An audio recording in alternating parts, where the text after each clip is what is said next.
Olá pessoal, na aula de hoje estaremos iniciando a unidade 4, onde iremos estudar diversos algoritmos relacionados a árvores. Na aula de hoje nós iremos estudar árvores balanceadas. Então iremos estudar dois algoritmos que trabalham com árvores balanceadas. O algoritmo AVL e o algoritmo rubro-negro, ou vermelho e preto. A partir dessa unidade 4, eu resolvi mudar um pouco a estratégia da construção dos slides. Conversando com o professor Nelson, nós chegamos à conclusão que é melhor utilizar os slides que já estão prontos, né, os slides que o professor Nelson usava na modalidade presencial, e eu vou utilizar, no caso, os slides em branco ou um slide complementar apenas para simular o nosso quadro branco. Tá? Então, quando eu precisar escrever no quadro, eu irei utilizar o slide auxiliar a este aqui. Tudo bem? Ok, então vamos estudar árvores balanceadas na aula de hoje. Bom, para que nós possamos estudar uma árvore balanceada, é preciso saber que esse tipo de árvore é utilizado para resolver problemas da árvore de busca, né? Para resolver o problema do custo computacional das operações de uma árvore de busca. Uma árvore de busca binária, neste caso. A árvore de busca é uma estrutura de dados muito eficiente para armazenar informação. Estrutura adequada quando existe necessidade de considerar todos ou alguma combinação de requisitos, tais como o acesso direto e sequenciais eficientes, facilidade de inserção e remoção de itens da estrutura de dados, boa taxa de utilização de memória, utilização também de memória primária e secundária, quando este é o caso, esse tipo de estrutura de dados é conveniente. As árvores de busca binária são estruturas de dados encadeadas em que cada nó pode ser considerado ou enxergado como um objeto. Toda árvore de busca binária deve satisfazer as seguintes propriedades. Obviamente, além dessas propriedades, como o próprio nome já diz, uma árvore de busca binária deve ser binária, ok? Ou seja, deve ser uma árvore onde todo nó tem 0, 1 ou 2 filhos. Os nós com 0 filhos são chamados de folha e os nós com 1 ou 2 filhos são chamados de nós internos. Então essa é uma árvore binária. Agora, para que ela seja de busca binária, além desses requisitos, é necessário que seja x um nó qualquer da árvore e seja y um nó da subárvore esquerda de x, então a chave de y deve ser menor que a chave de x. Ou seja, todos os nós à esquerda devem ser menores que seu pai. E seja y um nó da subárvore direita, então a chave de y deve ser maior que x. O que quer dizer que todos os nós à direita devem ser maiores que seu pai. Ok? Então essa é a estratégia da busca binária que ela utiliza justamente para otimizar o encaminhamento nessa árvore. Ou seja, para otimizar a busca de um elemento nessa árvore ou a inserção e a remoção. Menores à esquerda do pai, maiores à direita de seu pai. Para qualquer nó da árvore, essa regra deve ser estabelecida. Então aqui embaixo nós temos o exemplo de árvore de busca binária. Percebam que 3, o nó mais alto da árvore é a raiz. Lembrem, a gente já estudou lá no HIP, né? E HIP é uma árvore binária, que a altura de um nó é determinada pelo número de arestas do caminho mais longo da raiz até uma de suas folhas. Nesse caso, esta árvore binária, essa árvore de busca binária, tem 3 folhas. Só que a folha que tem o caminho mais distante é a 5, percorrendo 3 arestas. Então, nesse caso, essa árvore tem a altura igual a 3, né? Que é igual à altura do nó raiz. Muito bem. Então, percebam que a partir do nó raiz, o filho da esquerda é menor que 3, ou seja, 1 é menor que 3, e o filho da direita é maior que 3, 6 é maior que 3. E isso se repetirá para todos os nós. Os filhos da esquerda menores e o filho à direita são maiores, ok?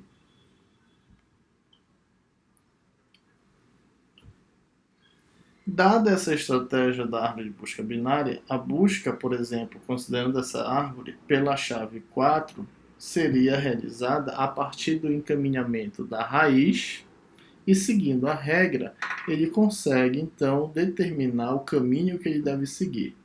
Bom, se eu quero encontrar o número 4 e eu tenho que começar essa busca da raiz, verificando o valor da chave da raiz, eu sei que o número que eu estou procurando está à esquerda, uma vez que 4 é menor que 8. Então, se o 4 existir, ele só pode estar à esquerda. Então, eu comparo com o elemento da esquerda. Ao comparar o elemento que eu estou buscando, que é o número 4, com este valor, eu consigo determinar que se o 4 existir, ele só pode estar à direita, uma vez que 4 é maior que 3. Então eu viria para cá. Ao chegar no 6, eu vou comparar e tenho a certeza de que se o 4 existir, ele só pode estar à esquerda, uma vez que 4 é menor que 6. Então eu venho para a esquerda. E ao chegar neste elemento, eu consigo encontrar, uma vez que o elemento que eu estou buscando é igual ao elemento que está armazenado. 4 é igual a 4, então eu consegui dar um match e encontrei o valor procurado. Então percebam que para encontrar o número 4, o caminho que eu percorri foi 8, 3, 6 e o próprio 4. Esse encaminhamento me permitiu encontrar o valor procurado. Agora, se vocês considerasse que no lugar do 4 nós tivéssemos, por exemplo, o número 5 bem aqui, então se nós não encontrássemos o número 4, nós teríamos a certeza de que, além de não encontrar, nós não teríamos mais caminho, porque 5 seria uma folha, né? E teríamos a certeza de que o 4 não está armazenado nesta árvore. Ele não poderia estar em nenhum outro lugar que não fosse aí, considerando que o 5 estivesse aí e fosse uma folha. Tudo bem? Então, a estratégia de armazenamento dos elementos de uma árvore de busca binária me permite realizar esse tipo de comparação para determinar o caminho que eu tenho que percorrer para encontrar ou ter a certeza de que um determinado elemento não está lá. Certo? Bom, neste caso, outra característica importante de uma árvore de busca binária é a seguinte: a chave mínima, que nesse caso é igual a 1, será encontrada seguindo os ponteiros à esquerda a partir da raiz, ou seja, o menor elemento de uma árvore de busca binária estará mais à esquerda da árvore. Né? Basta seguir todos os ponteiros do lado esquerdo que eu vou encontrar o menor elemento. Já a chave máxima eu vou encontrar seguindo a partir da raiz todos os ponteiros da direita. Então, o maior elemento da árvore é aquele que está mais à direita da raiz, certo? Nesse caso, seria o 14. Muito bem, então essas são características que nos possibilitam, a partir da estratégia de busca binária, menores à esquerda de seu pai, maiores à direita de seu pai. Então, se eu tenho uma determinada árvore, como esta, e quero realizar a inserção de um elemento, por exemplo, se eu quero realizar a inserção do nó de chave 13, os elementos sombreados indicam o caminho desde a raiz até a posição que o item é inserido. Então, quando eu quero buscar um elemento, a busca começa da raiz. Quando eu quero inserir um elemento, também a busca começa a partir da raiz para encontrar a posição adequada para inserir esse elemento. Então, se eu quero inserir o número 13, eu vou comparar com a raiz. 13, o número a ser inserido, neste caso, é maior que 12. Então, eu sei que eu tenho que alocar este número à direita da raiz. Então, eu venho para cá. Como na direita da raiz já existe um elemento alocado, eu vou comparar. 13, neste caso, o elemento que eu quero inserir é menor que o elemento que está aqui, 18. Como ele é menor, então eu tenho que ir para a esquerda deste elemento, vindo para cá. Como este elemento já possui um valor, uma chave alocada, eu vou comparar novamente. 13 é menor que 15. Então eu sei que eu tenho que alocar o meu número à esquerda deste elemento. Eu venho para cá. Nesse caso, à esquerda de 15 não tinha ninguém alocado, estava nulo, né? Estava nil. Então, como o ponteiro da esquerda de 15 não estava apontando para ninguém, é aqui que eu vou alocar o número 13. Então, a alocação determina pelo encaminhamento e pela associação do ponteiro da esquerda de 15 apontando para o novo elemento que eu inseri. Então, a estratégia de busca nos permite, a partir da raiz, pesquisar um elemento, encontrar a posição correta para alocar um novo elemento, ou seja, inserir este elemento na árvore, e também nos permitirá a remoção deste elemento, é o que nós vamos ver daqui a pouco. Então, a operação de remoção de um nó qualquer, que nós chamamos de Z, e uma árvore binária de busca consiste em 3 casos, né?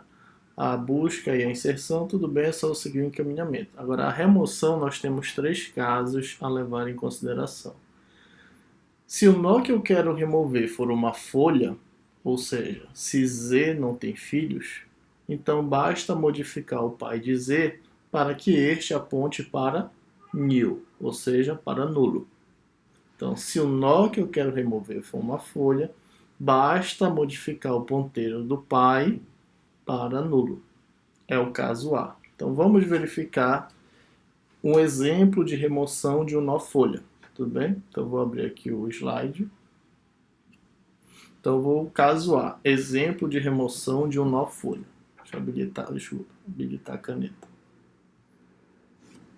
Muito bem. Então, vou desenhar uma árvore aqui e indicar o nó que nós queremos remover. Então, vamos lá. 15.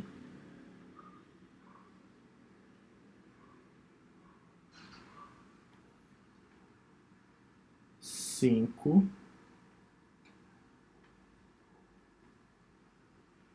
16.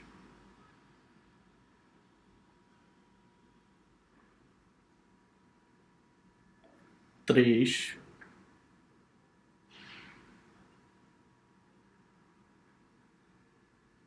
12.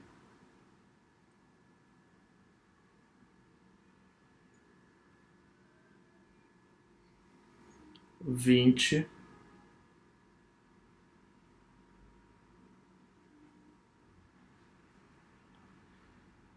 10.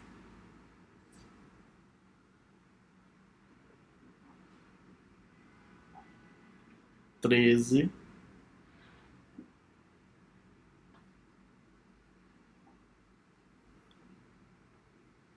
6.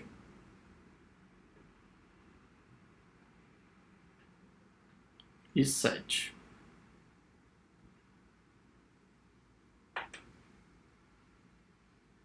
Ok? Então, imagine que nós temos esta árvore binária. Vou tentar copiar logo antes de a gente fazer o exemplo de remoção do caso A, essa árvore para os próximos slides que nós vamos usar ela também, ok? Então, deixa eu tentar copiar aqui. Não deu.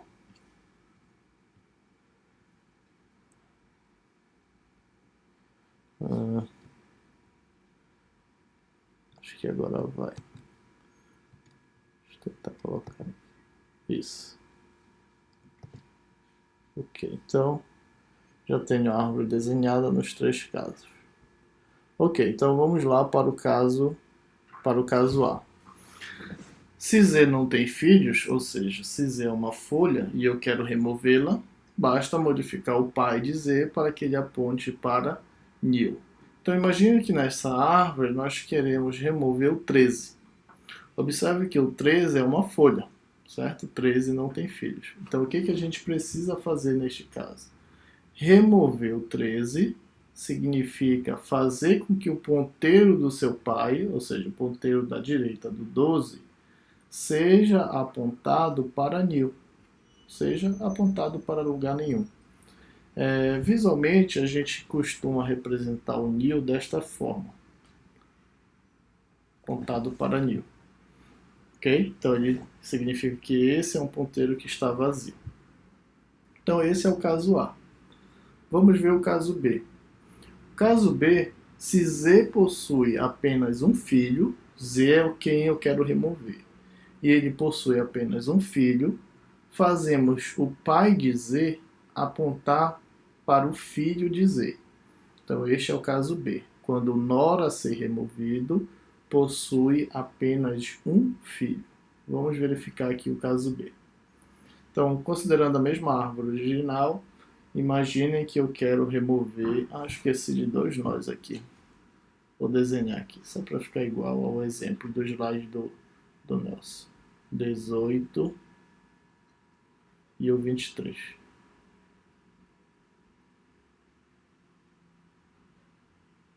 Tá, agora sim.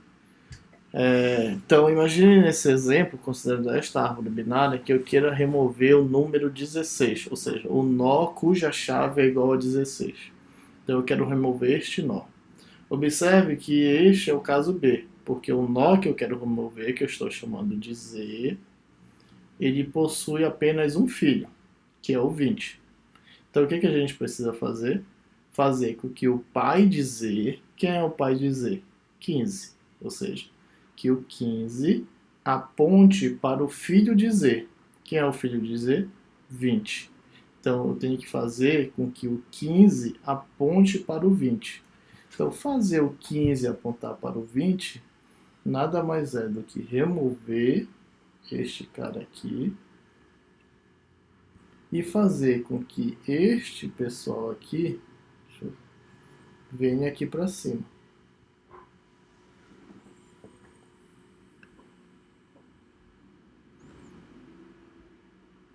Venha para cá. Certo? Bom, só não ficou legal o 20 aqui, né? Deixa eu ver se consigo selecionar tudo. Acho que foi. Isso. Então é fazer isso, né? Se nós quisermos remover o 16, é fazer com que o pai do 16, que era o 15, aponte para o filho do 16, que era o 20. Então, quando nós temos apenas um filho, basta fazer isso. Ok? Muito bem. Vamos agora verificar o caso C. Se Z possui dois filhos, colocamos no lugar de Z o seu sucessor Y, que com certeza não possui filhos à esquerda. Quem é o sucessor? O sucessor de um nó X é o nó Y com a menor chave que seja maior do que a chave X. O que isso quer dizer numa árvore binária? Que o sucessor de um elemento X é o elemento mais à esquerda do seu lado direito. Isso é o sucessor. Tá? Então, para exemplificar, antes que a gente remova, vamos considerar novamente aqui a árvore. Eu só vou redesenhar os dois nós que faltaram aqui, o 18 e o 23.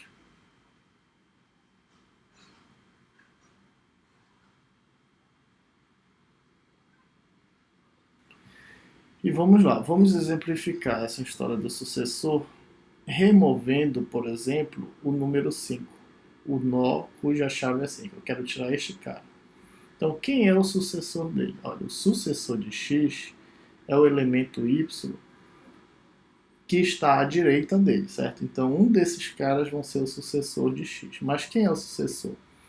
É o elemento que está à direita dele, só que o menor deles, ou seja, é o elemento da direita que está mais à esquerda. Então, aqui estão os da direita. Quem é que está mais à esquerda? É o 6.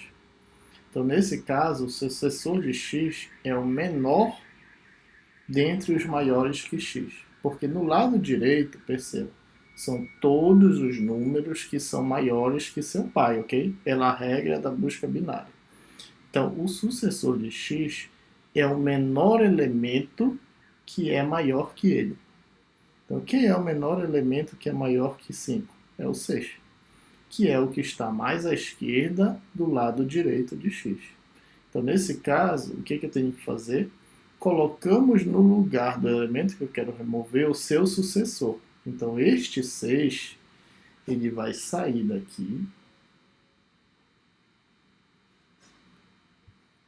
e vem para cá. O 6 vem para cá e o 5 eu removi. Como eu tirei o 6 daqui, é como se eu estivesse fazendo uma remoção dele, certo? Então percebo que essa remoção do 6, com certeza, vai ser uma remoção aplicando o caso A ou o caso B. O caso A é quando ele fosse uma folha, então bastava esse cara apontar para nil. O caso B é quando esse elemento sucessor só tem um filho, e com certeza ele só vai poder ter um filho, porque ele não pode ter filho da esquerda. Caso ele tenha, teria um menor que ele, e ele não seria o sucessor. Então, quando ele tiver filho, a gente aplica o caso B. O que é o caso B? Fazer o pai dele, que é o 10, apontar para o filho dele, que é o 7. Então, na verdade, é fazer o 10 apontar para o 7, que na verdade o 7 veio para cá. E aí eu removo aqui também.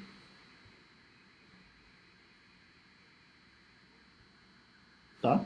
Então, aplicando esta regra, nós fizemos a remoção do número 5. Então, quando Z tem 2 filhos, nós temos que encontrar o seu sucessor. O sucessor é o maior elemento menor que x. Então, é o menor dentre os maiores. Tá? Ou seja, o elemento mais à esquerda do lado direito de x. Substituímos esses valores e verificamos se, após essa substituição, o elemento que for o sucessor possui 0 ou 1 filhos, para aplicar a remoção dele aplicando o caso A ou o caso B. Ok? Muito bem. Mais um exemplo. Vamos supor que eu quisesse, vou remover mais um aqui para a gente ver essa história de sucessor. Vamos supor que eu quisesse agora remover o 15. Quero remover a raiz aqui. Ok, se eu quero remover a raiz, eu vou verificar qual o caso. Tem 0 filhos? Não. Tem um filho? Não. Tem 2 filhos. Então aqui é o caso C. Z, que é o elemento que eu quero remover, o 15 possui 2 filhos. Então o que eu tenho que fazer? Encontrar o sucessor de Z. Ou seja, o menor elemento dentre os maiores. Então quem é o menor elemento do lado direito de 15? É o elemento que está mais à esquerda dele, certo? Quem é? É o próprio 16. Porque vindo para cá são todos os que estão à direita. Então, o menor dentre os maiores é o 16. Ok, então eu vou remover e substituir. Então, eu vou tirar ele daqui. Vou colocar ele para cá.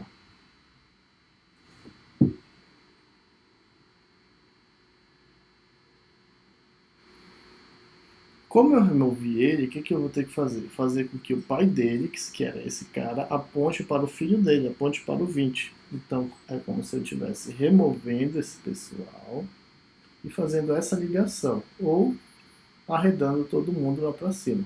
Então, eu estivesse fazendo isso aqui, ó.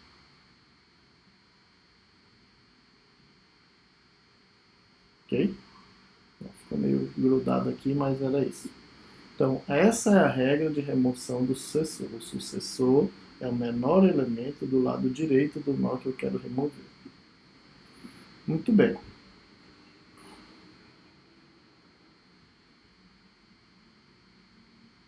Esses exemplos que eu demonstrei, com exceção desse último, já estão aqui exemplificados no slide, tá? Eu quis fazer lá só para a gente ver um pouco de dinamismo, como se fosse no quadro.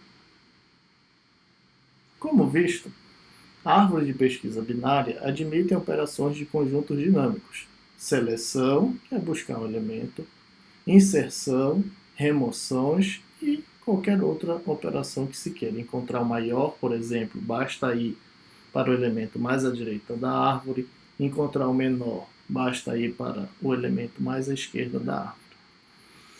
As operações levam um tempo proporcional à altura da árvore. Ou seja, a complexidade temporal no pior caso de uma operação é big O de H, onde H é a altura da árvore. Agora, para uma árvore completa de N nós, lembrem lá do RIP, uma árvore completa é aquela em que todas as folhas estão no penúltimo ou no último nível. Então, para uma árvore completa de N nós, tais operações levam tempo proporcional a log de n, porque nós vimos lá na aula do RIP que a altura de uma árvore completa é log de n. Então, nesse caso, nós temos uma perspectiva muito boa, quando as operações da árvore estão em função do log do número de elementos dessa árvore. Mas se a árvore for uma lista de nós, ou seja, uma árvore degenerada, e isso pode acontecer a partir de uma sequência de inserções e remoções, né, quando a gente vai removendo os nós de uma árvore, a gente pode chegar a ter uma árvore degenerada, que é uma árvore que equivale a uma lista. Então, nesse caso, as operações podem levar a O de n, a big O de n. Então, nesse caso, é ruim, o desempenho é ruim porque nós ficamos em função de uma complexidade linear, certo? Então, qual é o nosso objetivo aqui? É fazer com que a árvore mantenha uma estrutura tal que as operações dela fiquem boas, ou seja, fiquem em função de log de n, ok? Bom, essa história para determinar que a altura da árvore é em função de log de n, nós vimos isso no RIP e aqui temos uma lembrança. Seja ter uma árvore binária completa com n nós e altura h, então nós sabemos que o número de nós é maior ou igual a 2 na h, que é quando nós temos uma árvore completa com apenas uma folha no último nível, ou 2 na h mais 1 menos 1, quando nós temos uma árvore cheia, com todas as folhas no último nível preenchidas.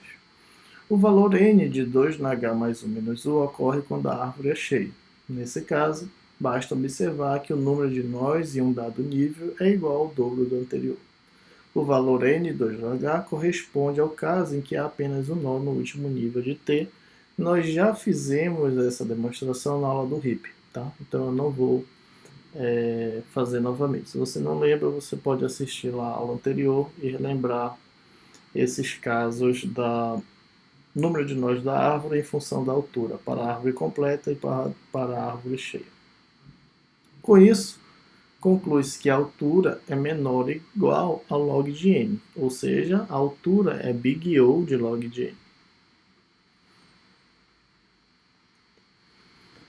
Embora uma árvore completa possua altura proporcional ao log de n, após uma operação de inserção, por exemplo, a árvore pode perder essa característica, né? Então, se uma árvore ela está proporcional, ela é completa ou ela é cheia, por exemplo, só que a partir de operações tanto de inserção quanto de remoção, ela pode perder essa boa característica para ficar com alturas desproporcionais ou, a partir da remoção, ficar com uma árvore degenerada. Então, uma solução seria aplicar um algoritmo que tornasse a árvore novamente completa. Porém, o custo dessa operação seria no mínimo proporcional a n, ou seja, seria ômega de n. E isso é ruim, né? Se eu tenho uma árvore que não é completa e eu quero reorganizar essa árvore para que ela fique novamente com essa característica, e eu, para fazer isso, tenha que percorrer todos os nós da árvore, ou seja, ômega de n, então isso não é interessante para mim. Porque eu tenho que ter um custo computacional interessante para que as operações dessa árvore e a organização dessa árvore fique sempre em função da sua altura log de n, para que então eu tenha eficiência nas suas operações, tá? Então, para que nós possamos fazer isso, a gente utiliza as nossas árvores balanceadas. Então, uma árvore balanceada, o objetivo é o seguinte: manter o custo das operações na mesma ordem de grandeza da altura de uma árvore completa, ou seja, big O de log de n, onde n é o número de nós da árvore. Em outras palavras, ter sempre uma árvore balanceada.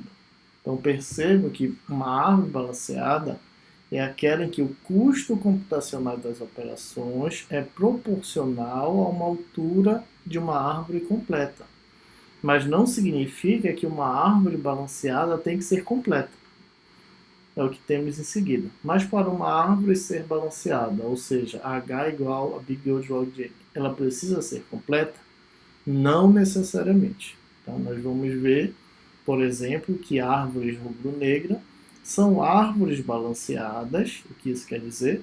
Que o custo das suas operações de inserção, de remoção, de busca ou de encontrar qualquer elemento, né, que não deixa de ser uma busca, é proporcional à altura de uma árvore completa, Big O de log de N.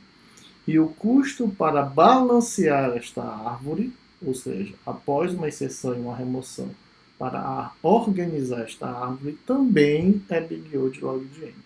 Mas não necessariamente a árvore terá suas folhas todas no último ou no penúltimo nível. Ou seja, não necessariamente a árvore será completa. A implementação de árvores de pesquisa binárias balanceadas, que garantem a altura Big O log N, tais como árvore vermelha e preta, que são as rubro-negras e AVL, há essas implementações, mas que não obrigatoriamente essas árvores são completas. Árvores B, que nós vamos estudar na aula que vem, também são consideradas balanceadas, mas não são binárias, tá? E possuem como característica o armazenamento de mais de uma chave por nó. Mas sobre as árvores B, a gente vai falar um pouco mais delas na aula que vem. Na aula de hoje nós vamos explorar essas duas árvores do item anterior, que são as árvores AVL e as árvores rubro-negra, que nós utilizamos para que o custo computacional de todas as operações de uma árvore fique, no pior caso, em função de log de N, ou seja, em função da altura de uma árvore completa. Ok? Bom, então vamos começar pela árvore AVL. Uma árvore AVL é uma árvore de busca binária altamente balanceada. Em tal árvore, as alturas das duas subárvores a partir de cada nó diferem no máximo em uma unidade. Essa diferença de alturas em uma unidade nós chamamos de fator de balanceamento. Tá? As árvores AVL também são chamadas de árvores balanceadas pela altura. Se uma dada árvore é dita AVL, então todas as subárvores, as suas subárvores, também são AVL. Então, aqui nós temos dois exemplos. T1 é uma árvore AVL e T2 não é uma árvore AVL. Percebam que, para os nós folhas, sempre o fator de balanceamento é igual a zero, certo? Porque ele não possui filhos. Então, para esse nó, o fator de balanceamento seria zero, para este também e para este aqui também. Agora, já para este nó aqui, o fator de balanceamento seria mais 1. E para esse, mais 1, porque ele possui um filho na direita. E para esse, menos 1, porque ele possui 2 filhos. Né? Ele tem a altura 2, na verdade. Ele tem a altura 2 na esquerda e a altura 1 na direita. Então, a diferença, o fator de balanceamento, ele é calculado pela diferença das alturas, da esquerda e da direita. Tá? Então, podemos verificar então que esta árvore possui vários nós, ou mais de um nó desbalanceado. Né?